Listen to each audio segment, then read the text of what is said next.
dig it, you sucker?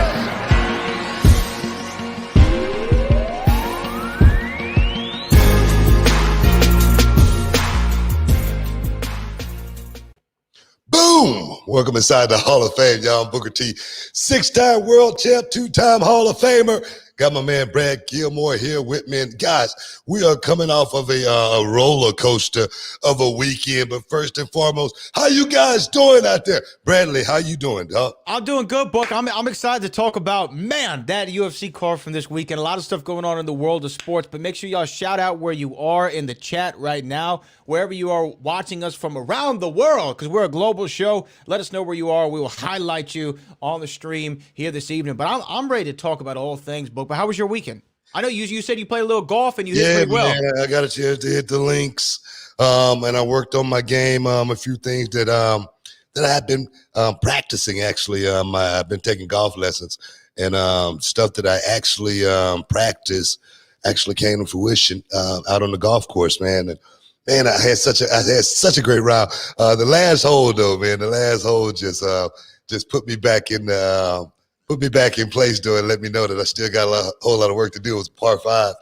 I had 185 yards over the hazard to carry. And I hit such a beautiful three wood, man, and it looked like he was going to carry that 185 with no problem. And bloop, I lost it. I got down there. Like, oh, man, me and my brother both be looking at it. It's like, oh, man, it's such a perfect shot. But I don't know if the wind knocked it down, even though it was no wind out there. But I still had still the wind's fault, damn it. I had a great time, though, man. I had a great time out there. And like I say, I could feel what I've been working on actually working, man. So that $400 that I paid for those lessons actually was I think they were worth it. All right, well, hey, I mean, obviously they're doing something for you. So I got to find me a coach. That's what I got to do. I got to find me a coach because you know my game isn't the best, Book. My game's not the best. You know what I mean? Yeah, we know that. I mean, but you know that. You know that. They don't know that. You know that. You got to work on it, man. You got to work on it. And the thing is, one thing about the golf game, you can put it down for a minute, and it's gone. Sure. So it's something that it's like ridiculous, man. You got to like tweak it.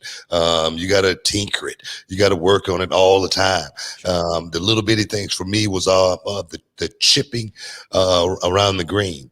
And yesterday, out of all these years that I've been playing, all these years, 15 years plus, was the best chipping day that I ever had. Yesterday was the best driving day I ever had out of all the years that I've been playing. So I know it's not because of me. Okay, it's got to be because of that lesson that I was taking. A young man named Brandon down there at Golf Tech. Give him a shout out. If you are trying to work on your game and trying to get a little bit better, go check him out. I definitely think he can help you out. For me, it was just actually getting my mind to think a little bit more about the game, the mechanics of it. I think more than anything, I think that's what the Golf Tech does more than anything. I don't think no one can actually get in your body and tell you how to actually do it. But to have those little bitty notes and those keys to actually be able to, rely on when you're out there and before you go out there, when you practice, makes a world of difference. Definitely a world of difference. I can only imagine. You know what I mean? And what's weird is golf. I remember we had Ken Kershaw back in the day on this program, and hope Ken's doing well. He is, but he's doing very well. Great. That's great to hear. Big fan of his. I actually got to meet him over there at the Atascocita course one time. We were playing a tournament over there. Anyway, I remember asking him on this very show way back in the day, hey, how much of golf is skill? How much of it is luck? And he said, one day it could be all skill. The next day it could be all luck. That's kind of how how fragile your game can be. And it leads me to this question. What's the luckiest shot you've ever hit? Because somebody in the chat asked if you've ever hit a tree while golfing. I can recall hitting a tree but getting a lucky bounce, right, where it hits the tree and then bounces right in the fairway, and I'm 15 feet from the green or what have you. Have you ever had like a really lucky shot that you can recall? I mean, the luckiest shot I ever hit was the hole-in-one, I think. Yeah. Just because the reason why I know it was luck. It was pure luck, because we always play with the mulligan. We always get one mulligan per 9. You know what I mean? And I whacked my first shot and it went out. I lost it. And we were only playing a par three. The par three was only like 100 and maybe 5 yards, something like that. Really, really short par three. And I remember hitting that with probably my 7-iron. I could hit the ball at all. I mean, and it went in the cup. So I know I'm serious, So I know, it wasn't the right club. It wasn't supposed to be the right distance. And it somehow found, the bottom of the cup. So I say that had to be my luckiest shot because I've never gotten nowhere near getting a hole in one ever again. That's the closest. Yeah. So, but I loved it, man. It was good. It made me feel good. I got my name in the paper and everything. But I think that was the luckiest one I ever had. I had a few lucky shots yesterday. Where one was definitely a screamer, and it should have went in the water, and it skated right by and it stayed straight instead of going in. I don't know how that happened. And my brother said, "Man, you just get all the luck." Man, but it was a great time. It was a great time playing with my brother, especially after watching him hit so many bad shots. Just watching my brother's reaction. Yesterday, he just, like, all the life just went out of him after a shot. I'm like, man, what is wrong with you? You know what I mean? But no, it was always going to be my favorite. Whenever it happened, almost every time that I would get to play with you and your brother, is your brother would go up there to hit a nice little maybe 11-foot putt, something like that, and it'd go right around the side of the cup. And on the ball's trajectory, as it's going straight, and then it turns like this, he'd be like, "You dirty rat!" Every time he'd say the same thing, "You dirty rat!" Oh man, there was a bunch of that yesterday. Bunch of dirty rats. Yeah, hey, man. Let me ask you this though, because you have this love for golf, you've got this love for boxing. You always call it the sweet science. Your pugilism. You're a fan, and you have this natural proclivity of acting and getting into character. If you could go back. Right, and someone presented you with those 3 options before wrestling. Hey, Booker, you could be an actor, you could be a professional golfer, or you could be a pro boxer. What path do you think you would have taken? What door would you have opened? As much as I love Muhammad Ali, the sweet science is a sport that no man walks away from unscathed. Right. So definitely, a love was there for it. Of course, golf is. There again, something on a total another level. What was the other one? Or an actor. Oh, an actor. Acting. I don't think I wanted to be an actor. That's totally just too much time on the set. As much money as you make. I know The Rock he's rolling in dough right now. But for me, I just can't find myself, wanting to be on the set and missing out on so much life doing movies. Your life is a movie. You become the movie. Sure. I think I would rather be a regular common man. But if I could play the game of golf as a profession, and and get paid for it, and I could be like one of the top 100 golfers in the world. Sure. And I would take that. I would take that ticket right there in a heartbeat, man, without any question. Just because it's a sport that you can play for forever. It's something that even if you're not playing from a professional standpoint, you're still going to get out and love the game on the weekend and have some fun with the boys, drinking a few cold ones, right. Telling a few stories. It's one of those type of games, you know what I mean, that you just grow to, you grow with it.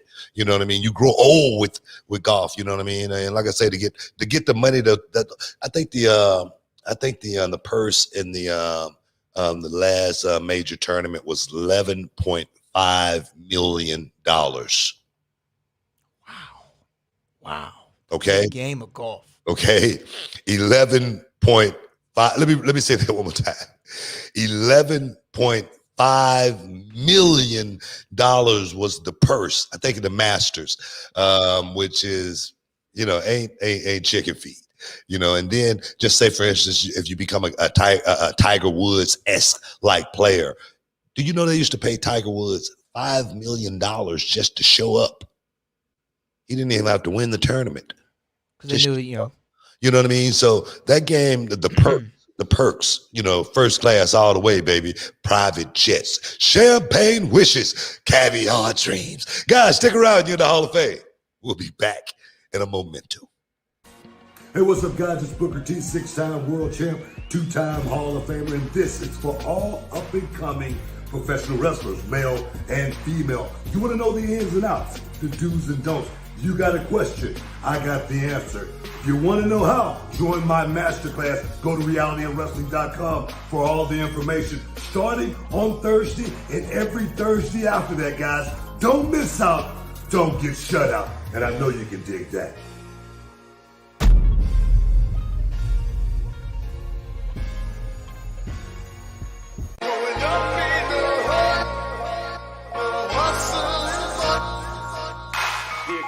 The Academy.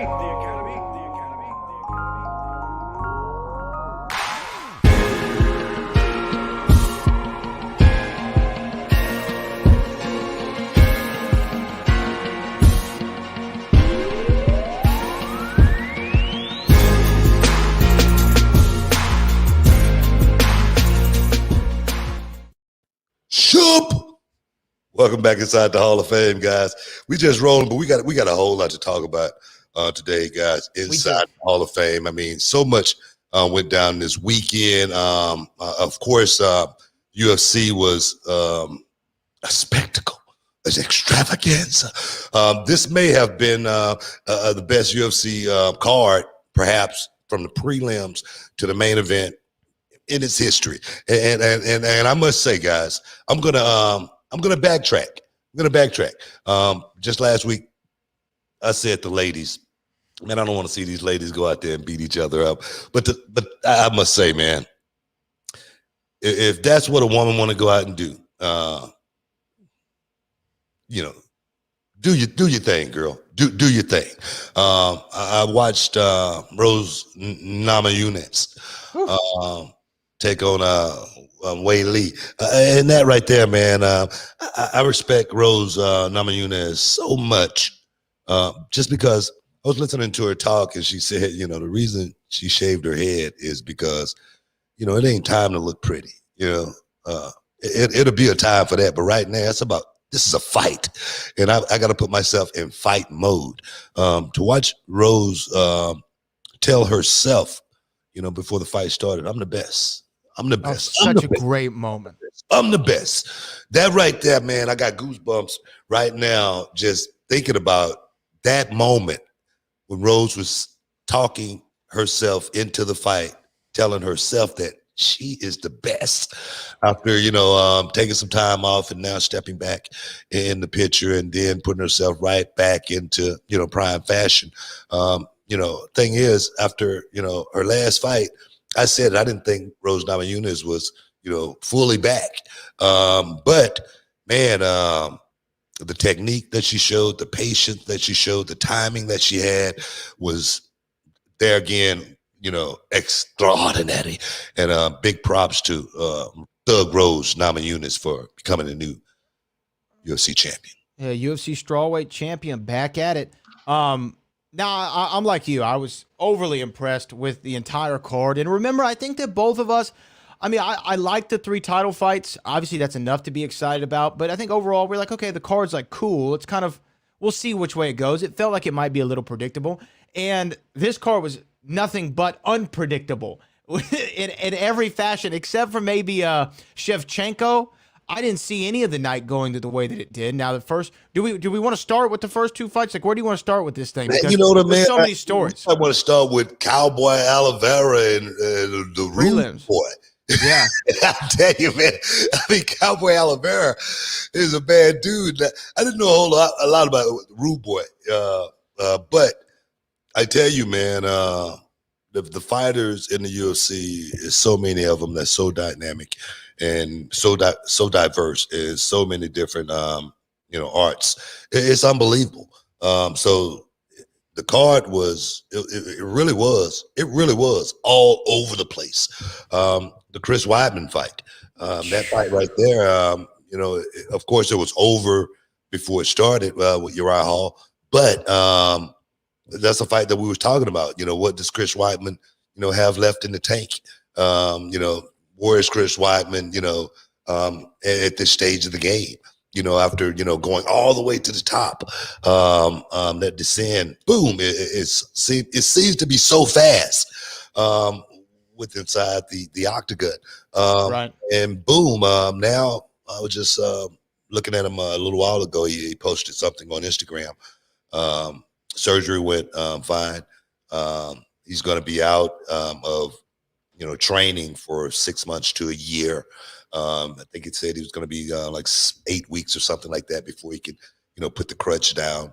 But he walks away from this, still, with his life. But big props to Uriah Hall, classy dude.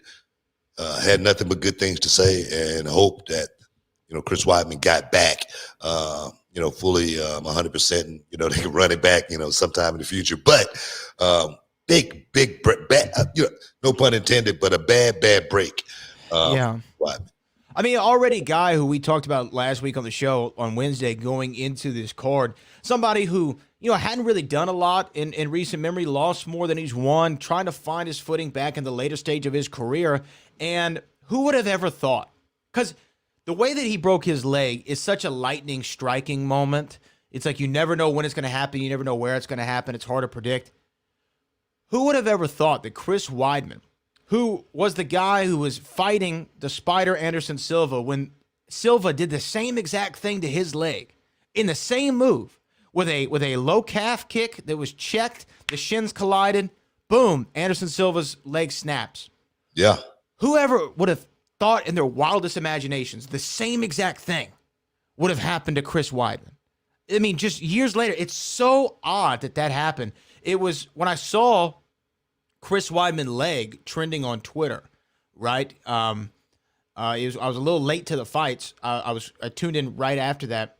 So when I saw it trending on Twitter, I said, oh, they must be playing the old clip, of him and Anderson Silva. And then I saw him break his leg, and man, I mean, that's one of the things to where that human beings have this natural empathy for one another, because my leg hurt watching it, right? I couldn't watch your leg. It was one of those type of deals for me, It was rough. And just for somebody at his stage in the game, at his point where he is in his career, an injury like that, how like when an elderly person breaks their hip, it's pretty much a wrap. Yeah. Right? Yeah, it's too much for them to handle.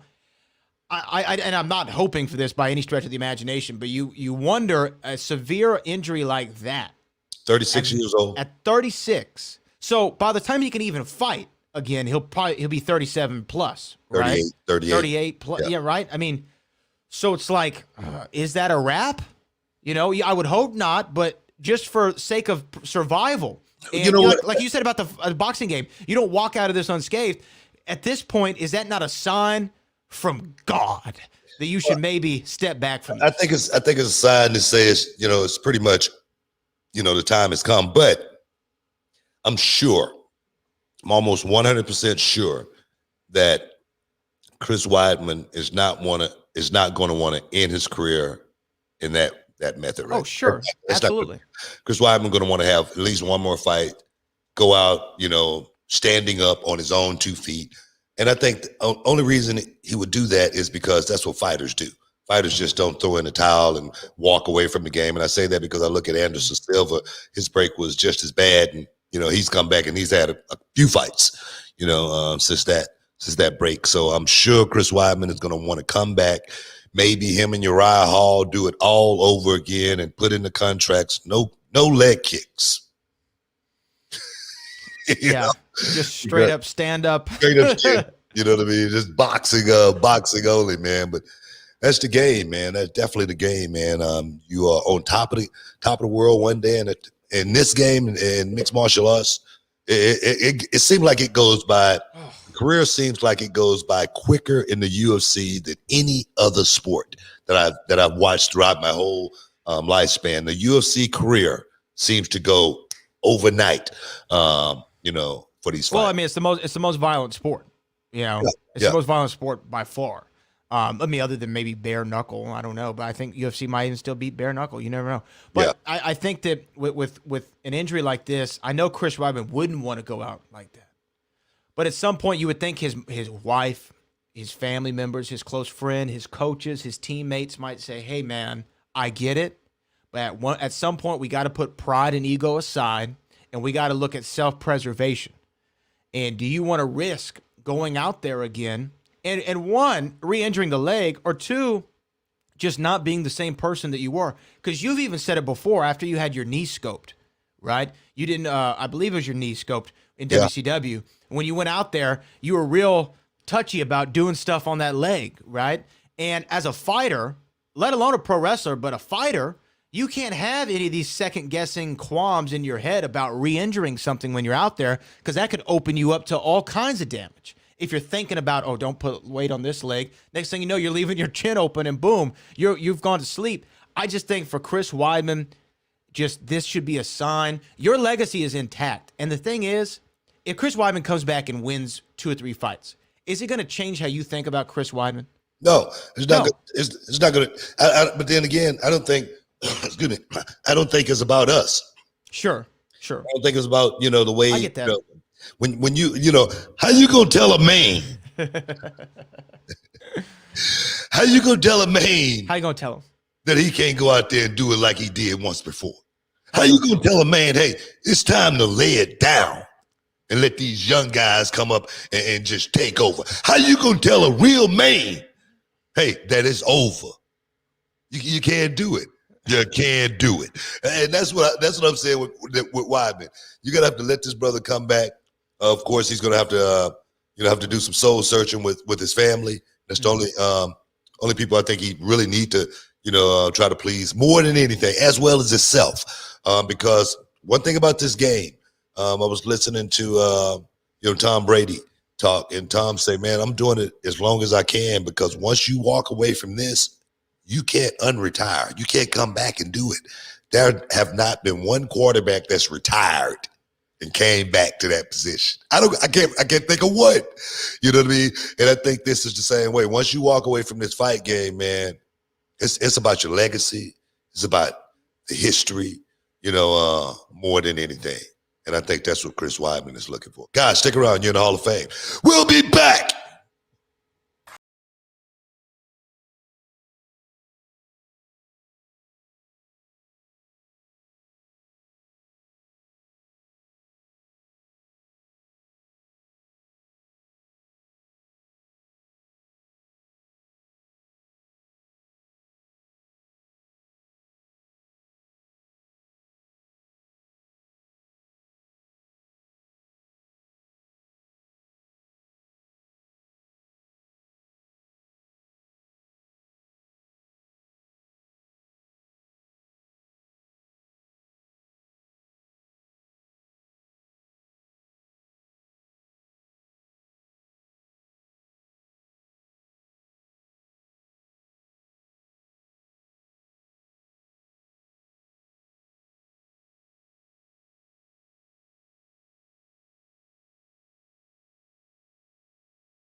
Shoop! Welcome back inside the Hall of Fame, guys. Booker T along with my man Brad Gilmore. We just talking about UFC. Just went down this weekend, 261, and what an amazing card, man. I went down there in Florida. And what do you think about the house, man? What do you think about the house? Sold out house, 15,000. Yeah. White said they brought in a few million on the house. So everybody, money's being made. Money's being made. UFC, the first to actually go 100%, if I'm not mistaken. What you think about that? I will say this, from a presentation standpoint and an excitability standpoint and an energy standpoint, damn, does the crowd make a difference. Yeah. Doesn't it? Before we were talking about, hey, whenever they went away with the crowds for a while, you were like, hey, man, this actually isn't so bad. Like, you can hear the fights, you can hear the coaches, you can hear the shots, you can hear them talking to each other. We thought it was cool, and I liked it. But there's nothing like having that crowd there. That crowd was incredible. It was electric. I hope that, everyone who attended was either vaxxed or took precautions or it was tested or Florida, something. Baby. It's Florida. I know it's Florida. I know it's Florida. They thinking about the herd. They're thinking about the herd. The herd immunity. They're gonna make the herd immunity work. We call it the herd. That's the herd. Well, they better hope they had something. You know, whether it's the herd, the vax, or a mask or a test. I hope they had something. But you can't deny that the fans add such another level to that show. By far. It's just it's indescribable. You know, I mean, we talk about it in wrestling. Wrestling's almost predicated like 85%, 90%. Hell, maybe 100% on a fan reaction. Yeah. But this sport, you know, not as much, but boy, does it make a good fight a great fight. You know what I mean? You can get lost in the sauce. It's like, has everyone ever played you a song or like, you know, said, hey, Book, check this track out, and they turn the volume up like higher than it should be, and it makes you think that you actually like the song? You know what I mean? You're like, oh man, this song's jamming, right? And then you hear that song like a couple weeks later on the radio, and you're like, it's all right. You know, it wasn't what I thought it was. That's what the fans do to these fights. It's like they take a good fight and they make it a great fight because of that environment. Yeah, amplify it. That's the word I'm looking for. Amplify it. Yeah, definitely. They make it a whole lot different. Actually, Kamaru Usman said it was a whole lot different fighting in front of 15,000 opposed to being in the Apex. Where it's 100 people in there walking around and nobody's cheering. So definitely you're gonna hear the coaches over anything, you know. So I can imagine the difference in the feeling with the guys, and look, we talk about adrenaline.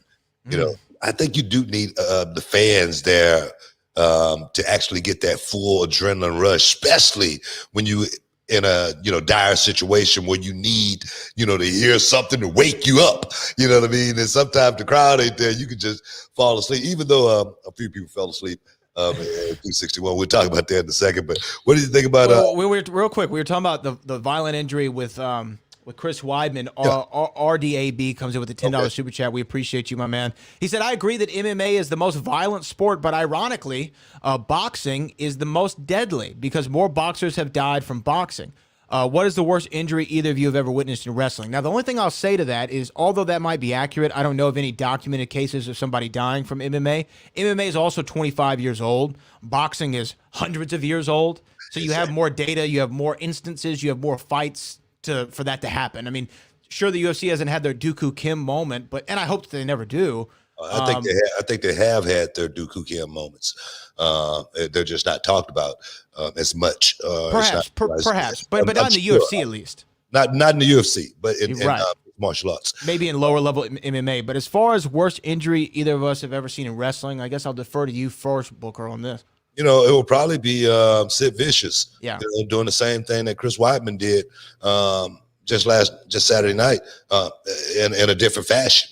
I think Sid Vicious, his may have been even worse from a perspective coming down. And it was almost like the Twin Towers coming down. That's the way I felt when I saw Sid, nearly 7 foot man, falling like that. And I felt the same sickness that I did when I saw Chris Weidman incident on Saturday night.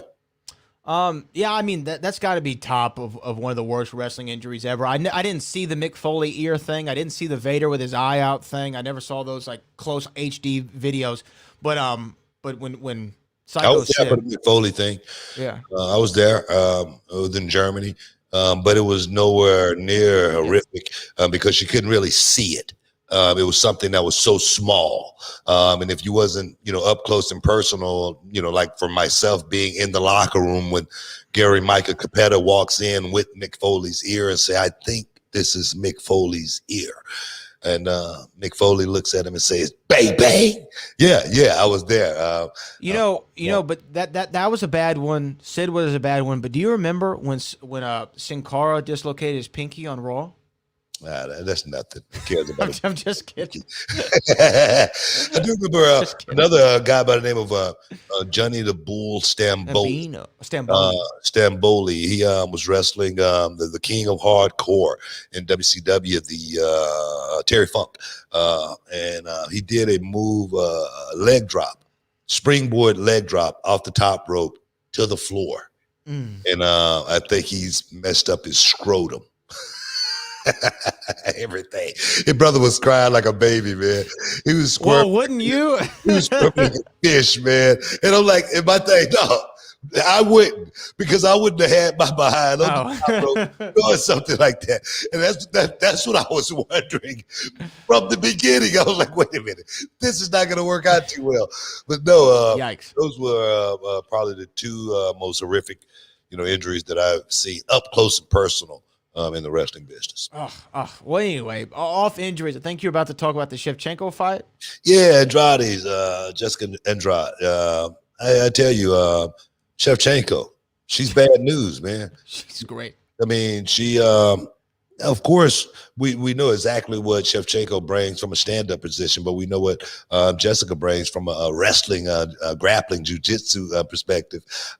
We know she can put you out, boom, like that. Ask Rose Namajunas. Former world champion, that's what I say. She's exactly a world my point. So Jessica thought she was going to come in and be able to control Shevchenko from a wrestling perspective, but you could tell, man, Shevchenko wrestling went up another notch. It was nothing happening in that department. She showed exactly why she is the champion and why they created that division for her. And I think Shevchenko is going to be champion for as long as she wants to be. I'm going to go out on a limb and say Shevchenko probably is going to retire before anybody beat her in that division. Oh, yeah. Yeah. I agree with that. She's so good. And here's the thing. She's motivated still. Do you know what I mean? She's motivated. She went out there and she didn't just take this as another fight. She took Jessica Andrade for what Jessica Andrade is, former world champion. She said, hey, this girl beat Rose Namajunas. Maybe she could beat me. I'm not going to let her have that opportunity. And she went out and she mauled her. Those elbows on the ground, that looked hard. That looked like it sucked, right? Yeah. Right? Yeah. It looked like it sucked to take. And Jessica Andrade, all credit to her. She's a pit bull of a fighter. It's just sometimes you're just outclassed. Do you know what I mean? Sometimes you're just outclassed. Yeah, it doesn't mean you're any less of a fighter. It just means that Shevchenko, she's on that she's on that Amanda Nunes level as one of the best females I've ever seen inside the octagon. It's just like, who's going to beat this woman? Aside from Amanda Nunes, there's nobody. And arguably, they might be split on that one. Exactly. You know what I mean? So definitely Shevchenko, like I say, I really feel like she'll retire before anybody, unseat her in that division. But let's move on. Rose Namajunas, man. What did you think about that fight? It didn't last long, minute and 18 seconds. It didn't last long at all. But it was almost like the excitement and the adrenaline that was going on in that minute and 18 seconds, man. It was unbelievable. I could feel it because you just didn't know what Whaley was coming from. You saw her thinking, even up to the point to where she got caught. She was thinking as she got caught. That's what was so uncanny about the knockout, because she actually moved the left leg back as if she was getting ready to get kicked. So she was thinking this is what's coming. And man, Rose Namajunas on a dime, boom, switched it to a high kick, bang, hit, bang, down, referee jumping in. It's over, minute 18 seconds, new strawweight champion, Rose Namajunas. Thug Rose. Oh, man, I must say, man, there again, the ladies, give them their props. I will never, ever again doubt the ladies as far as going out there, perhaps being the one that's going to steal the show, be the showstopper, and perhaps should be in the main event going forward. I'm never going to doubt the ladies ever again after what I saw Thug Rose do, and it was picture perfect. It was a poster. That's going to be a poster in our home, I'm sure, one day, if it's not already is. Well, I mean, I have my thoughts about it too. We got to go to a quick break, Book. So why don't you send in a break? And Stick around, guys. We'll be back in a minute. And here we go. Oh, the rules are simple. There are very few. Oh, my God! No, winding up here. Oh, maximum velocity. Bartow goes for a ride, and that is not a soft landing. I can assure you of that. Official can do absolutely nothing about it. Even Max Humberto is disturbed by his own actions.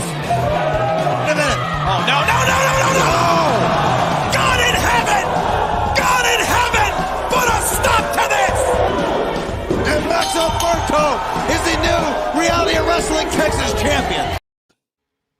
Shoop.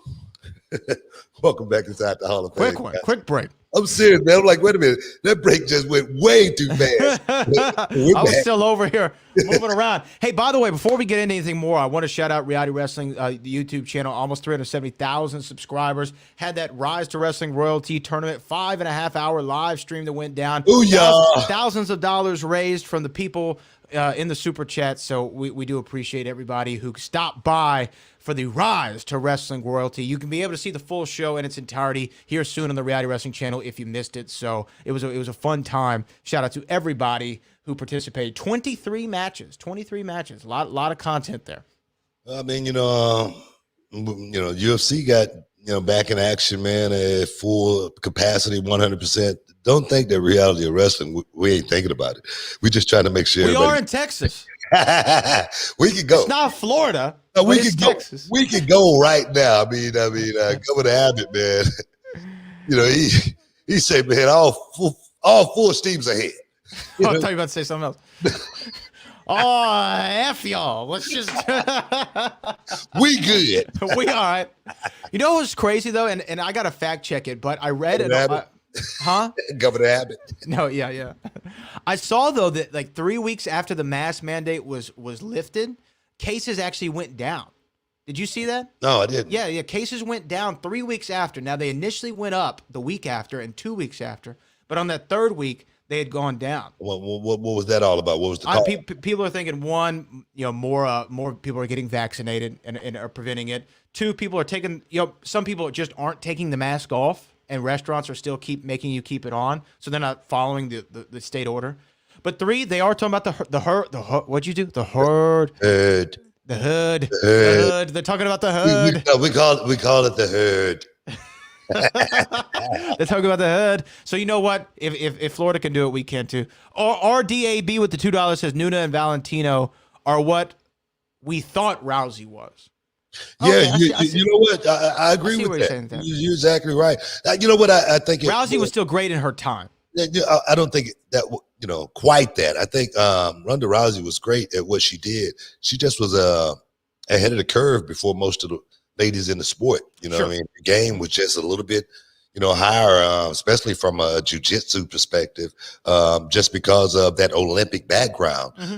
That right there gave her a ultimate edge, and then to able to mix in that arm bar, man, she became almost unstoppable until what we always say, when the competition rises, levels, that's what the game is. And I think Ronda Rousey was at a certain level, and the ladies just pushed past that level as far as mixed martial arts go, and Amanda Nunes definitely proved it. As well as Holly Holmes. Yeah, and Shevchenko. Yeah, a lot of them, they just caught up. They got wise. Yeah. You know what I mean? It's like Miesha Tate was so close. Miesha Tate was so close. She was close. Yeah, I'm trying to think of a good comparative of somebody who kind of had their little niche and then everybody caught up to it. I don't know. I mean, you could. You know what? I'm trying to think of I can give you a perfect example. Mark the Hammer Coleman. There you go. Mark Coleman was, the master of the ground and pound. He was the guy that, that was the guy before these mixed martial artists start, taking over the sport. Mark Coleman he's the legendary figure as far as when you think about mixed martial arts, or not mixed martial arts, but the UFC. He's the guy that comes to mind. And then all of a sudden, guys caught up with him, and there again, he went back to the to the end of the line. Yeah, UFC, that's a good comparative. Or you know what? I mean, no, you know what? I like Mark Coleman. Let's stick with Mark Coleman. Yeah. But that Rose Namajunas Weili Zhang fight, going back to it, I mean, like you said, when I saw that of Rose as Bruce Buffer's introducing her, saying, I'm the best, talking to her coach, I'm the best, right? And getting herself fired up, I did think in that moment, I go, oh, Weili might be in a little trouble here. Somebody who's that hyped up and that amped up with the crowd and the roar. I didn't enjoy, and I just say this like I love for Florida, I didn't enjoy the crowd booing Weili. I don't think it was, not the way they did. Not the way that they did. It was definitely it was so noticeable. Yes. And the thing is, like Joe Rogan said, welcome to Florida. Yeah, welcome to Florida. But I just did not think, she deserved tacky. that because she has been nothing but honorable and a true champion. No, she's been great. She did not deserve that. I can understand if you want Rose over her, but it just seemed to be. Well, they booed the hell out of Usman too. So. Usman, but I can get behind the Usman one, and when we talk about that, when we get there, we can talk about it. But the Wei Lee, it seemed to be as they mentioned her country of origin. Yeah. Is when the boo started to rain down, and I just thought that's tacky, and our Asian population, our Asian brothers and sisters going through enough right now. I think that we should be tolerable and respectful of all cultures. And the thing is, man, could you imagine how things would have been if the story was reversed, and Wei Lee got to knock out that fast? Can you imagine? It could have been bad. It could have got crazy in there for Wei Lee, even in a victory. Seriously. Now, everybody, when they get stopped, they tend to protest the fight. Was there any credence to Wei Lee's protest of saying that the referee stopped it too early? Because if you do look at the replay, I mean, she's somewhat cognizant and aware of what's going on as the blows are coming down. However, if you look at her a few seconds later when she tried to stand up, she's all kind of wobbly-legged. I mean, do you think there was any credence there? Because she was pretty PO'd about that. Ah, man. She looked like she got knocked out to me, but that's just me. I thought it was a good stoppage, just because normally when your lights go out like that for a second, you can cuss. All right, you can cuss. She got a concussion. When your legs literally disconnect from the brain, and they just say, "I'm out of here," that's what happened. In that fight right there. And Rose Namajunas, she jumped on her, and she started putting those hammer fists on her like quick. Of course, she protested and she got up and she was still, like she said, I was still conscious. That's what she said. Yeah. She wasn't unconscious.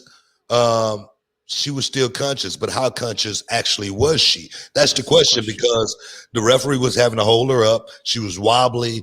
I think after a couple of minutes, I think it finally set in that she lost. But I think the part with Wei Lee, more than anything, that she had a problem with was losing. She did not see herself losing that fight. Sure. And I think that's where she was more than anything, just having to, grapple with, man, I just got beat. And I just got beat in 1 minute and 18 seconds. And I'm still awake. I still feel like I can go. That's just the nature of the beast, I think, and one that's doing combat. What would she have been after that? I don't know. What could she have made it through what Rose Namajunas was going to continue to, rain down on her? I don't know. But do I think it was a good stoppage? Yes, I do. Yeah, I agree. And of course she, thinks it was stopped too early. She lost. But do you think that they're going to run this one back? I mean, should they? Because she defended the championship. She won the championship. She defended the championship. Should she get another opportunity at Rose Namajunas? You know what? I was listening because of how quick it ended. I was listening to Rose talk about that, and Rose was like, "I'm looking at these two girls over here fighting. We're gonna see what happened over there." If I was Rose Namajunas, would I be itching to run back into a fight like that? No, no, I wouldn't. But will the UFC find it suiting to actually run that back just because of the way it went down? Wei Lee being champion, Wei Lee having, a clause in her contract as far as rematch if I lose. It's a whole lot, to unpack right there. But if I was, Thug Rose, I'd be thinking, let me get a couple of fights under my belt and we'll circle back to Wei Lee sometime in 2023. A couple years, yeah. Yeah, I mean, I wouldn't be rushing to fight Wei Lee either. But okay, let me ask you this: put your promoter hat on. If you're Dana White, is that a fight that you make instantly? Well, if I'm Dana White, that's a fight that I really want to run back almost immediately. If I'm Dana White, just because we know the UFC, man, they think about the shield, They think about, the company, it ain't a whole lot about, if we could, run with Rose Namajunas it ain't like WWE. You know what I mean? Can we run with Thug Rose for the next year or the next, 8 months, you know what I mean? The next 2 years? Can we, it ain't like that. It's about getting the next fighter that's in line, put in play, and given a shot. If he capitalize on it, boom, that's who we're gonna run with. But I don't know, man. I don't know. There again, if I was Dana White, it's all about the Benjamins, baby. It's all about dollar. Yeah. We'll see. I think that Thug Rose, though, I mean, even the post fight where she's, they're saying, no, and she's just a ball of tears, right? I mean, crying, heaving. She was holding her water and her hands were shaking. You could tell how much that moment meant to her to reclaim, what was once hers. Yeah. In that championship. It was a great moment. Yeah, her husband, Pat Barry, I think that's who she's married to, her trainer. Yeah. And man, he's got to be so excited and so happy just because his career didn't go as quite as far as hers. But to see her actually in that position, man, he's got to feel like he's got a piece of that championship as well, guys. Stick around. You're in the Hall of Fame. We'll be back in a minute.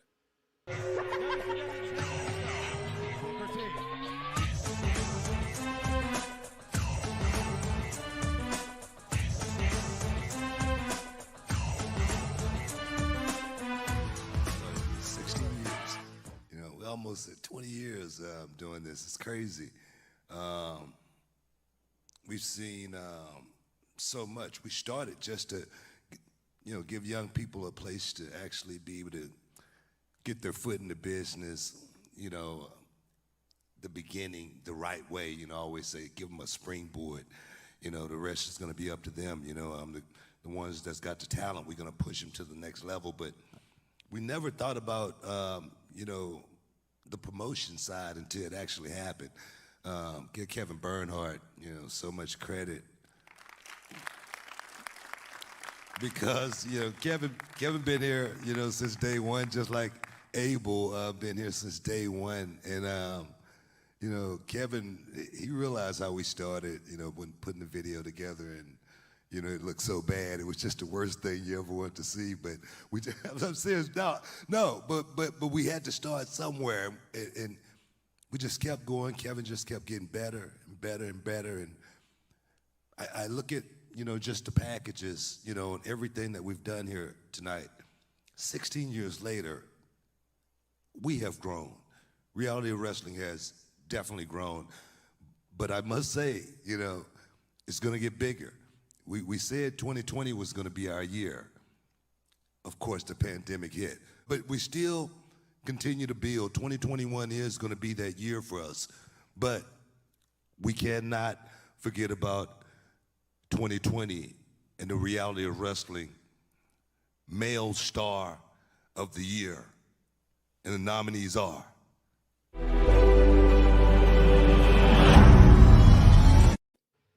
Shoop! Welcome back inside the Hall of Fame, guys. Just talking about UFC 261 went down this weekend. And guys, what would you look like you had something to say? Well, no, I do, because we had a super chat come in. But go ahead. We have go a super ahead. chat. Okay, well, because I know we're about to talk about the main event. We're talking about Usman Masvidal. So before we get there, talk about it. Yeah. Before we get there, let's address this super chat that's been waiting on us. He sent it back. This is from our friend Nate. Nate sent it back here a couple minutes ago.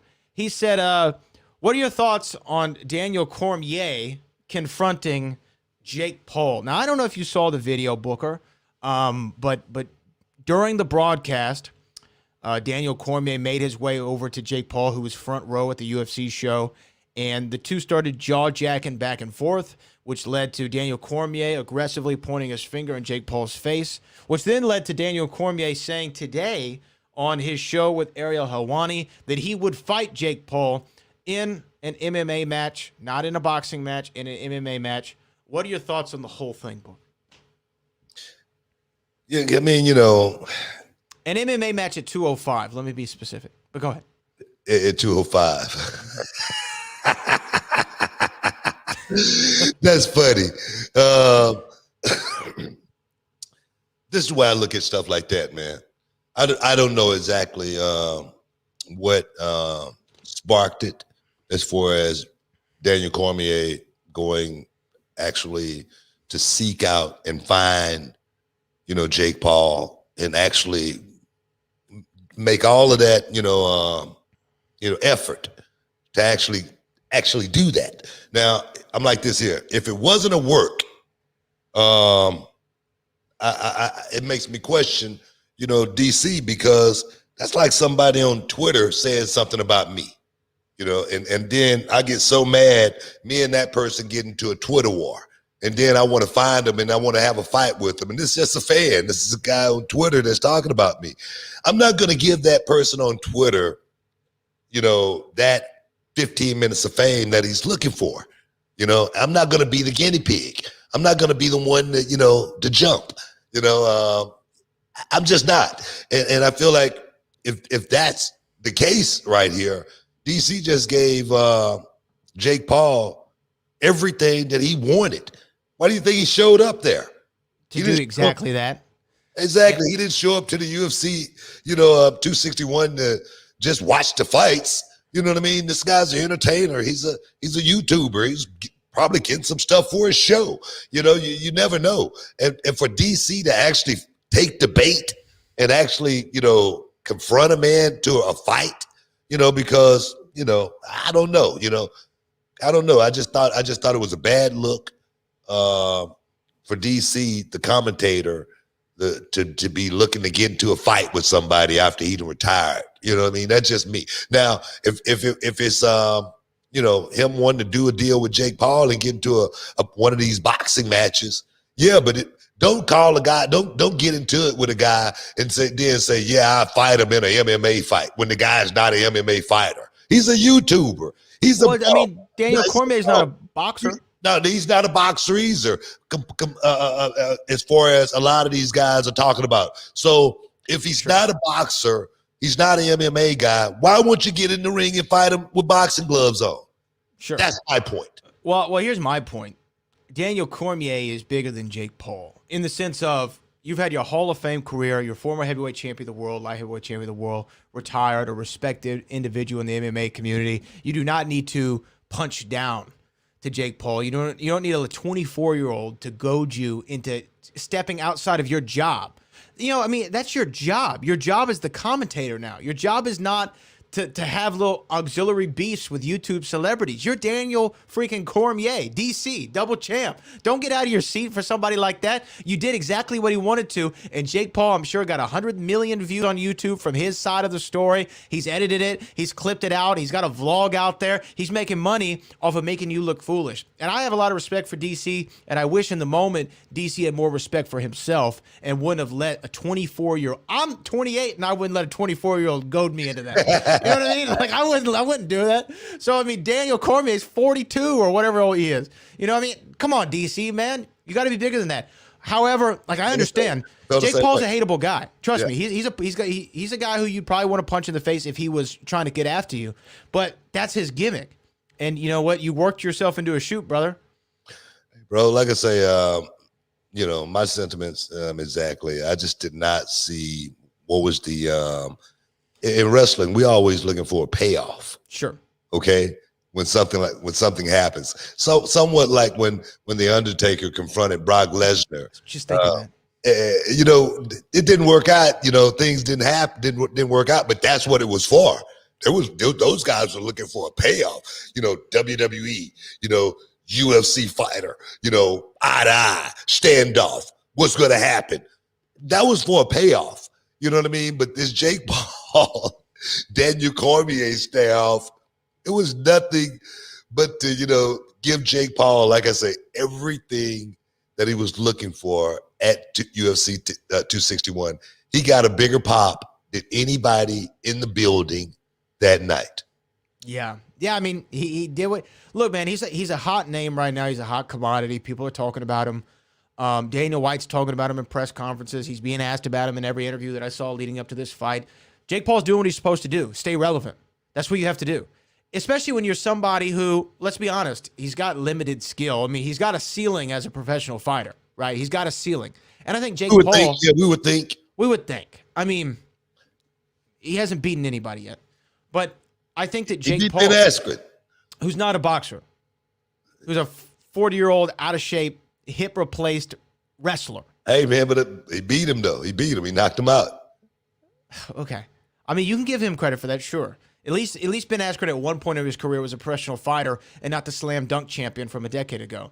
Nevertheless, I think Jake Paul knows he has a ceiling and he's capitalizing on something while it's hot. That's when you got to strike the iron, right? You got to strike while it's hot. And he's saying, look, I'm going to get as many of these guys. And look, it's old school wrestling. He's going after the MMA crowd. He's going after all of them. And he's going to make every MMA fan in the world tune in to his next fight to see him get his ass knocked out. And it's not going to happen. It's going to make them even more mad. And then he's going to just do it again. He's a smart dude. The thing is, you know, he's not. I'm gonna tell you, Jake Paul is not going to be goated into having an MMA fight. He's not an idiot. He's not going to do anything. Look, Jake Paul would die. I mean, He'd get killed. Well, it's like what I was talking about, you know, as far as, you know, Brock Lesnar trying to, you know, be a Minnesota Viking. You know what I mean? You don't want to step into an element where you're not comfortable. You know, Jake Paul seems to be very, very comfortable with boxing gloves on, throwing punches. And I think if Daniel Cormier was to, you know, call him out to a boxing match, you know, I think that fight would be made. Honestly, I really do.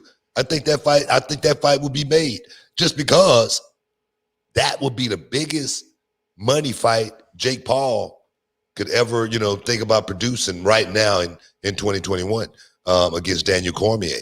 42-year-old versus 24-year-old, old line versus young line. You know what I mean? Don't call it a comeback. You know, you can put all kind of titles on this thing right here. Yeah, but I think there's too much risk there for Daniel. Exactly my point. It's just too much risk. And that's why I say, you know, you just said a second ago, it's a ceiling as far as, you know, Jake Paul goes and his boxing skills. We really don't know. Put him in there with somebody like DC. Now, if you watch DC, you know what I mean, and wax him up real good, and then we're gonna say, oh man, you know what I mean, this guy's tougher than we thought. You know what I mean? We can't judge off of Ben Askren, but we would definitely be able to judge off of somebody like Daniel Cormier. It would add a lot more credence to his case. I mean, absolutely. Daniel Cormier knocked out Bigfoot Silva. Sure. All right. He's knocked out. I mean, he knocked out Stipe Miocic. That'd be a hell of a catch weight, though. I mean, DC's got to be weighing in at like 260 right now, right? 265, 270 maybe? No way DC could get down to 205. 205. No way. That's not going to happen. You know, not in this millennium. Anyway, you know what I mean? So that would be the first test for DC. Go ahead, super chat. Yeah, Lauren Anderson with the $5 says, I thought it was a bad look for DC. He looks like a studio gangster. Much love to the Hall of Fame. I do think I think he looked less trigger finger and more Twitter finger in the exchange there, because he did say if he ever sees Jake Paul, he'd smack him up. Now, obviously, I didn't want him to do that. That'd be not a good idea. But you know, the point can only do so much. You know what I mean? Now, if they would have had like a little, like, grab him by his collar, you know what I mean? It's like Birdman walking in the studio talking about, put some respect on my name. Okay? That's what that was like. It was really weird. But you know what? I love Jake Paul's, like, obviously this guy had to be a wrestling fan at some point in his life, because he did the old school, I got a ticket to the show gimmick. You know what I mean? I got the ticket. You know what I mean? I'm a fan. I got the ticket. It's so great. What was Jake Paul sitting at, man? Front row. He was on the front row? Front row. Behind the commentator's booth. Okay, yeah. All right, man. It was a setup. He had him set up. That was a setup. Jake Paul said, give me the best seat in the house. You know, I can afford it. You know what I mean? I don't know about the rest of these suckers, but give me the best seat in the house, man. It's good, man. It's good entertainment. You know what I mean? It is what it is. Don't get set up like that again, DC. Come on, man. Definitely not a good look. Stick around, guys. You're in the Hall of Fame. We'll be back in a minute. And your question for the win. In The Insider, Al Pacino's character works on which TV show? Is it 60 Minutes? And your winner! The Movie Trivia Schmodown, the most competitive movie trivia league in the world. It's MMA or boxing. It's like you want to see the two best scrapping it out. Vincent D'Onofrio. 2 points. Movie release Keep date. it. Danny DeVito. That's correct. You mother. The rising sun. And your winner. Championships, factions, the best in the world play here. I'm ready to schmo down. Throw down with the schmo down.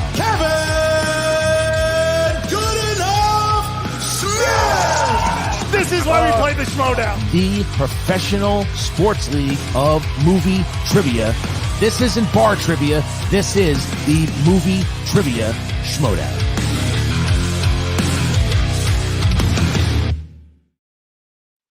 Shoop! Welcome back inside the Hall of Fame, guys. Hey, man, we got this main event we've been talking about, actually getting ready to talk about, Usman versus Masvidal. But we got some boxing guys going down this weekend. We sure do. You do not want to miss out. You do not want to get shut out.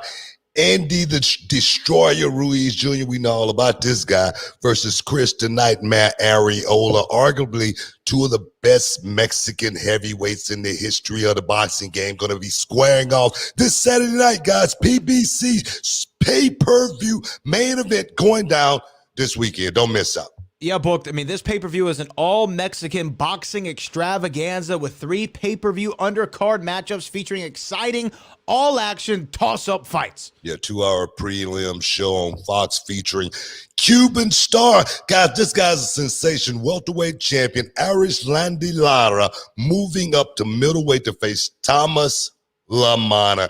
Headlining the show, guys, beginning at 7 p.m. Eastern time. Don't miss out. Don't get shut out.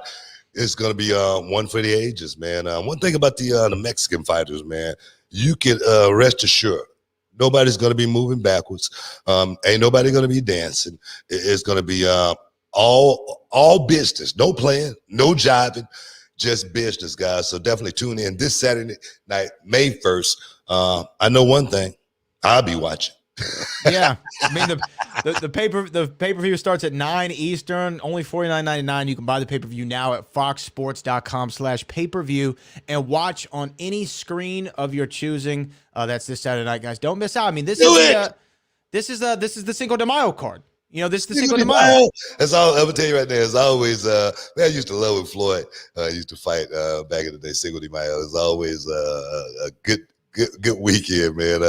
Come in with the sombrero, just like his uncle Roger, the Black Mamba Mayweather used to do back in the day, man.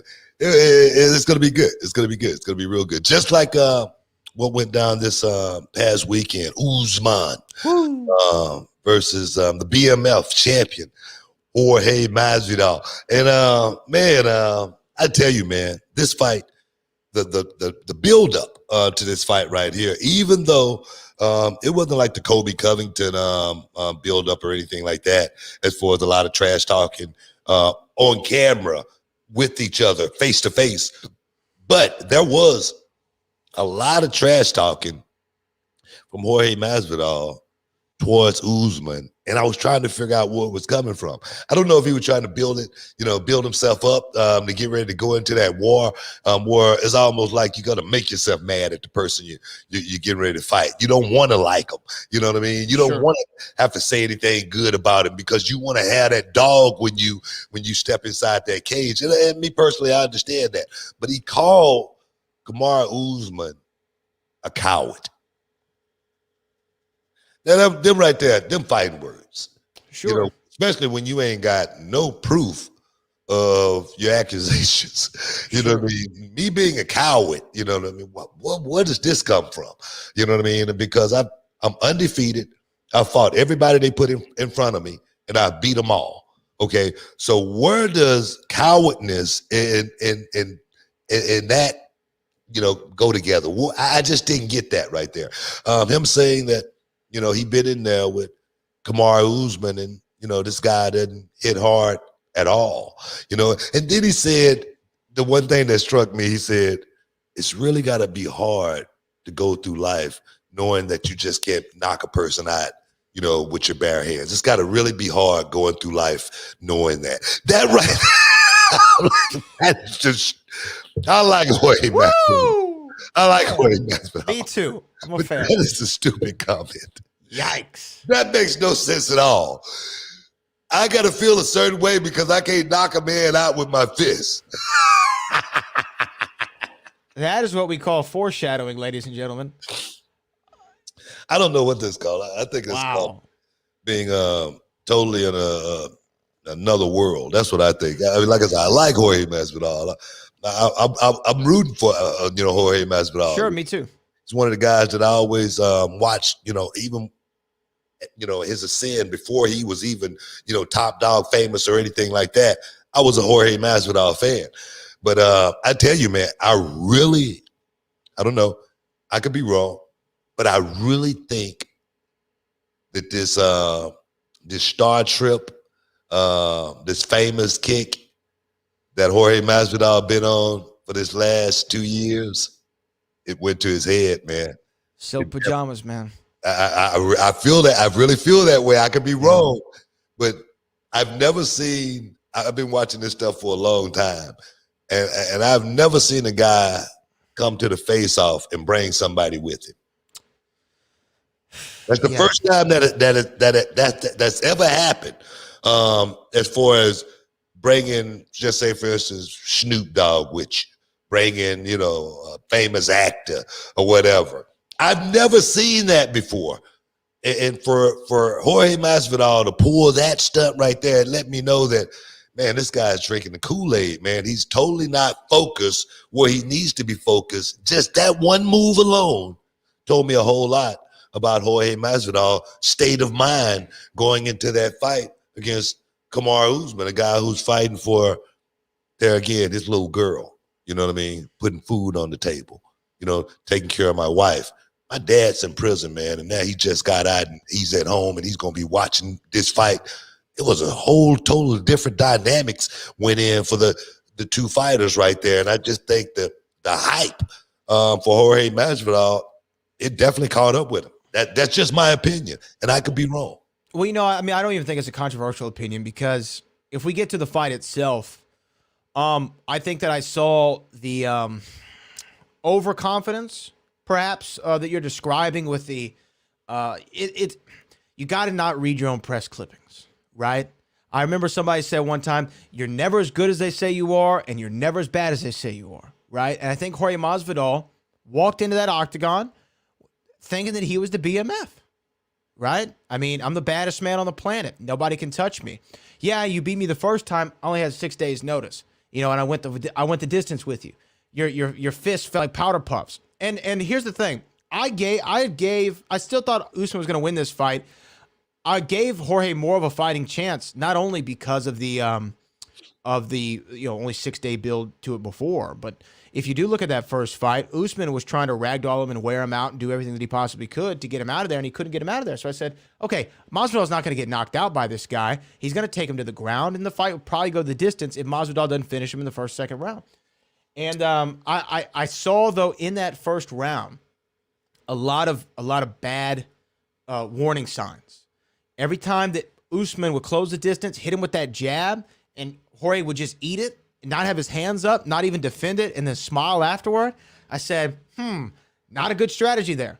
Yeah. But when he got taken down, and tell me if you agree with this, when he got taken down by Usman, and he was able to still apply pressure, even when he was on his back, hit Usman with a couple elbows and some fists to try to disorient him, and then get back up and get to a standing position before the round was over, I said, ooh, I don't know, man.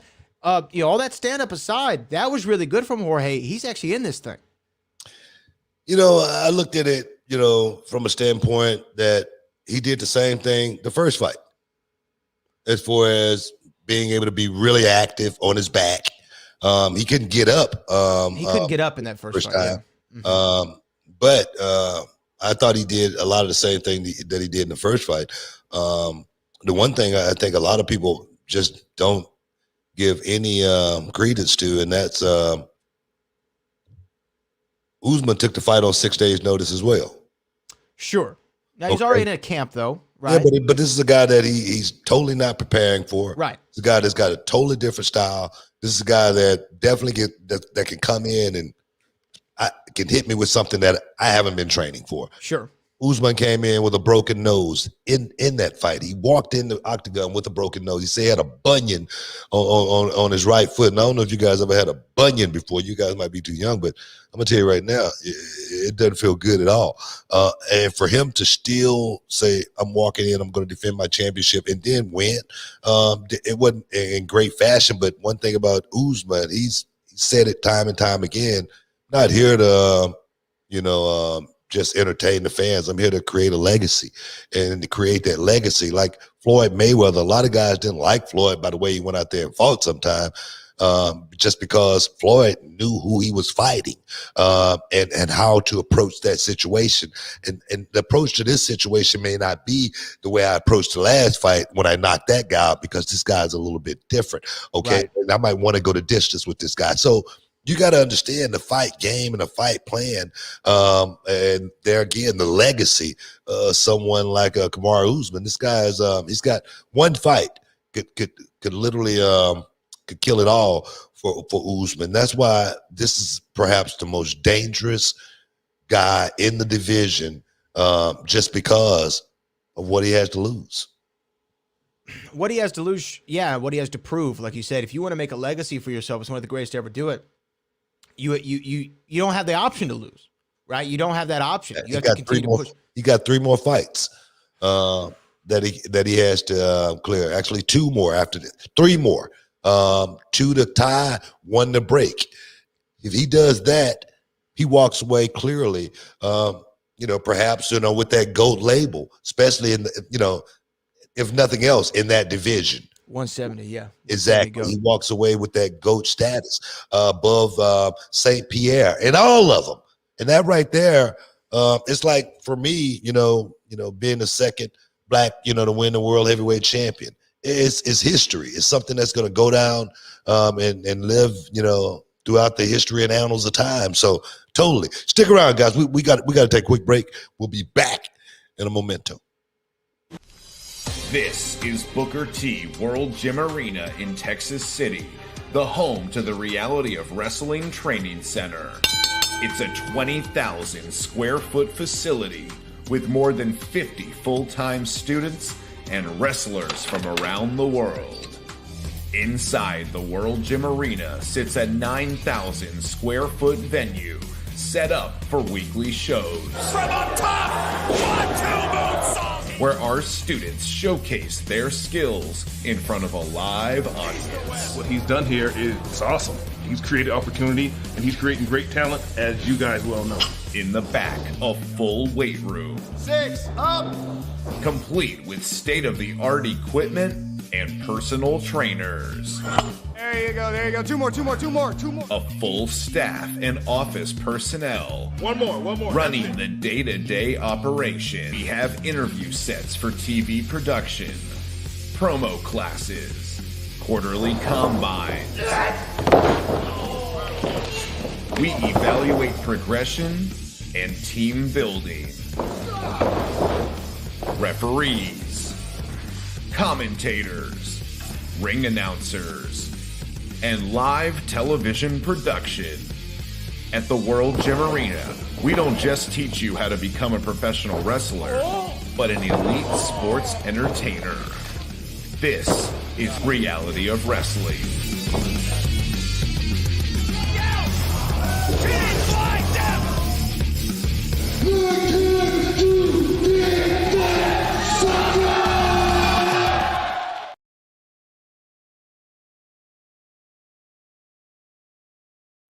Welcome back, guys. Getting ready to wrap this thing up here in a bit, man. Again, guys, thank you guys for sticking it out with us, hanging out with us here for this final set. Yeah, man. Couple. We got to talk about the knockout. I want to hit a couple of these super chats before they disappear on us.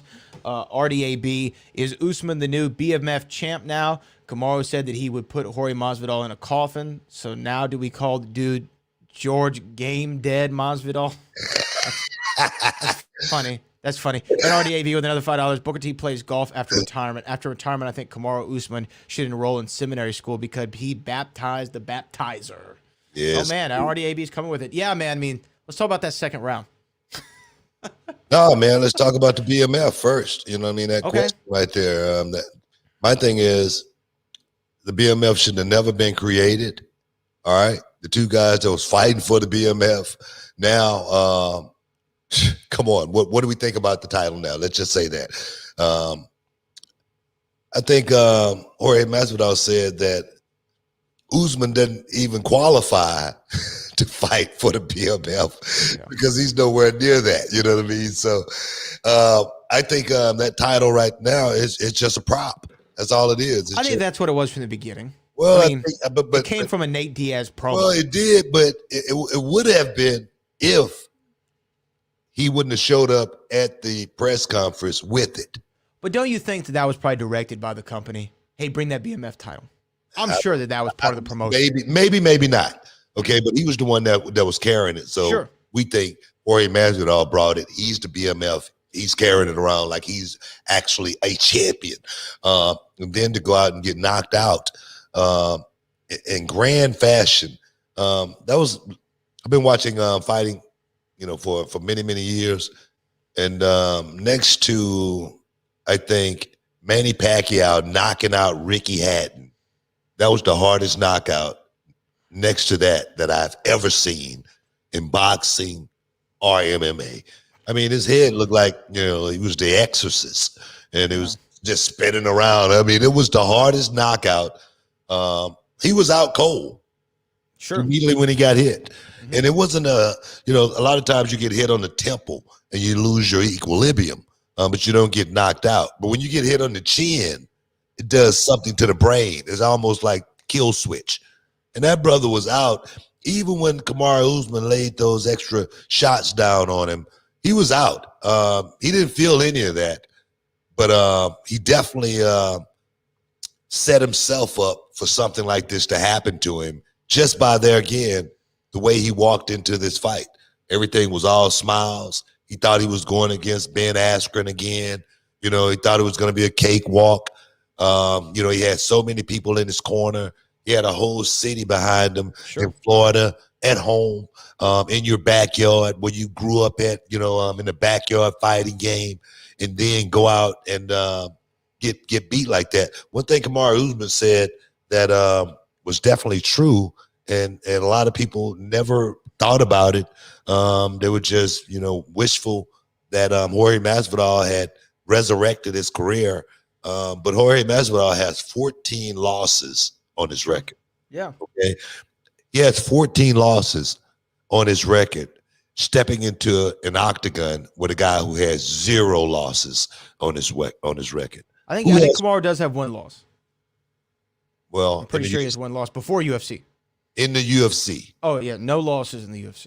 He's undefeated in the UFC. Yeah. That means he's lost no fights. I don't know about these other organizations. I saw him talk about the one time where he got choked out, and he said he never wanted to, experience that ever again. In these minor leagues, it's kind of like the Dudleys when they was, in ECW. You said you weren't going to say it. Keep your promises. The ECW titles were not regional independent titles. They were world championships. You said you were going to keep your promise. I didn't say it. I didn't say anything bad. I know what you were going to say. That's all that counts. No. I mean, that it was a great point that Kamaru made about Jorge having all those losses. And here's the thing. When Jorge got that first title fight, was he the number 1 contender? I think absolutely. I think he was 100% the number 1 contender for the welterweight championship. 3 big wins in a row with guys in the top 10. That's going to get you a title shot all the time, right? Yeah. For this fight, I don't think that they should have run this. I don't think Jorge really did. He literally did nothing to get the rematch other than get called out by Usman, and he got the rematch, right? Yeah. And it just shows, as much of a Jorge Masvidal fan as I am, and I think that he can be that dude with his hands, there's just levels to the game. And you can be the BMF champion. It doesn't mean you're a world champion. And Kamaru Usman went out there. And here's the thing. Last fight, I was real critical of Kamaru. Like, I know he went out there and did what he had to do. I was almost one of those guys. And I have no problems admitting that actually post-Gilbert Burns fight and then this fight, I was completely wrong. Jorge Masvidal went out there, got starched, got put to sleep by Kamaru, a guy who said, he had powder puff punches and didn't have anything behind his hands. and he gave him that one right down the middle, the sweat and the water sprayed into oblivion, and that's going to be a highlight reel knockout we will see in the UFC forevermore. And the great irony of it is they'll probably play it right after they play the Ben Askren knockout from Jorge Masvidal. That's going to be in the same package, right, of great UFC knockouts. I really feel like Jorge Masvidal set himself up for this to kind of happen to him because, you know, he was on a high, man. You know, and when you find yourself in that position, being able to handle that is so important. The rise is you know, it could be quick, but that descent could be just so much quicker, man. Gravity, you know, man, it's some gun. I'm serious, man. I'm serious. So definitely, hopefully, Masvidal can find his way back, you know, into the picture somehow. But congratulations, Kamaru Usman. Brother went out there and did it in grand fashion. Definitely. Let me ask you this, and real quick, actually, RDAB with another $5 said, love the humility from Jorge Masvidal after the fight. While Rogan interviewed him, he told the same crowd that was booing him. Oh, he was talking about Usman. Told the same crowd that was booing him to go home safely, and the crowd cheered him. Also, got to give love to Masvidal, who said it straight up. He goes, he's the better man. He's the better man. He's the better man. He's the better fighter. I don't have any problem admitting that. You know, he did something that no man has ever done to me before. So shout out to both of them. I love that they had respect for one another. Definitely. I was called out on Twitter for saying this, but I think that it's right. I think Kamaru Usman's the pound-for-pound best fighter in the world right now. We talk about the UFC. I think he's pound-for-pound best. Now, you could say Jones, but let's look at the last 3 fights. Who's looked more dominant in the last 3 fights, John Jones or Kamaru Usman? Well, we can't say John Jones because John Jones been sitting on the sideline. But right now, according to the UFC, he is the #1 pound-for-pound fighter in the world. Well, maybe, but me personally, I can't say John Jones just because I can't either. It's way too long, as well as his last outings wasn't the greatest outings that we had seen from John Bones Jones. But you know, it's their stuff, man. It's their stuff. But do you think Kamaru is the pound-for-pound best? I think so. Thank you. I think he's proved. I think he's proved how good he really is. I think just like Kamar said, I've not ducked anybody that they asked me to fight in the UFC. I fought and I've beaten them. That's the guy for me. I don't hear Kamaru Usman talking about pay. I don't hear Kamaru Usman talking about you ain't making no money. Kamaru Usman, he got that Don Cerrone deal. I'm just gonna go out and fight and make my money and get up out of this thing and go to my ranch and look back on it and say it was a hell of a ride. It was a hell of a ride. But that's the game, man. That's the game. Like I say, the descent is a whole lot faster, I think. And I say that before we get out of here because I was looking at PFL, Professional Fighters League, on Friday night, and I was watching Anthony Showtime Pettis, who was, you know, the wonder boy of UFC at one point, the guy that was on the Wheaties box. This guy was fighting against a guy named, what's his name? Clay Collard. And Clay Collard went out and beat the hell out of Anthony Showtime Pettis in a fight to where, you know, Anthony Showtime Pettis is making his debut. PFL, it's $1 million on the line in this tournament, and he didn't make it out the first round. It just goes to show you how quick you can drop off as a fighter. One day you was the pound for pound best fighter, you know, in the world, and then you know, there shortly, less than 2 years from his, you know, last big run, he's on the downside, man, on the outside looking in. It's crazy how quick you can, you know, go down in that game. Look, man, the Wheaties box didn't work for everybody. You know what I mean? Doesn't work for everybody. I mean, look at Caitlyn Jenner. You know what I mean? Caitlyn Jenner running for governor. Caitlyn Jenner running for governor. It's working out perfectly. I don't know if that's going to work out. I'm going to tell you right now, he was on the Wheaties box, wasn't he? Bruce Jenner was, yeah. All right. I tell you what, if Caitlyn Jenner win, we're going to be having this conversation all over again. We will. Never. Bro, I'm going to tell you, man, that's California, bro. California, open season, man. They're all about people being themselves in California. That's true. Man. That's true. And they have a history of electing celebrity Republicans. True, Ronald Reagan, Arnold Schwarzenegger. Exactly. I just don't think that Caitlyn. I don't think that Caitlyn's of that cloth. Well, I'm gonna tell you, man, there's a whole lot of Caitlyns out there in the world right now. So I think representation's awesome. I just don't think nothing will shock me these days. Nothing, that would nothing shock me. It would be a sight, It'd but be a sight. it would not be shocking. If it was here in Texas, did it to be shocking, okay? Because we ain't even got no marijuana laws passing down here. So that is out of the question. Sure. Hey guys, I want to thank everybody for sticking out inside the Hall of Fame tonight. We're going to be back Wednesday. And I know it's a lot of things we didn't talk about. A lot of people want to talk about what happened with Impact. You know what I mean? What happened with AEW Dynamite? What happened with WWE and everything that happened over the weekend? We got to talk about it. We'll be talking about that on Wednesday, same place, same time, right here inside the Hall of Fame. Don't miss out. Don't get shut out because it's going to be on like a steaming pot of neck bones. Guys, we appreciate you. Bradley, as always, we out of here. Can you dig it?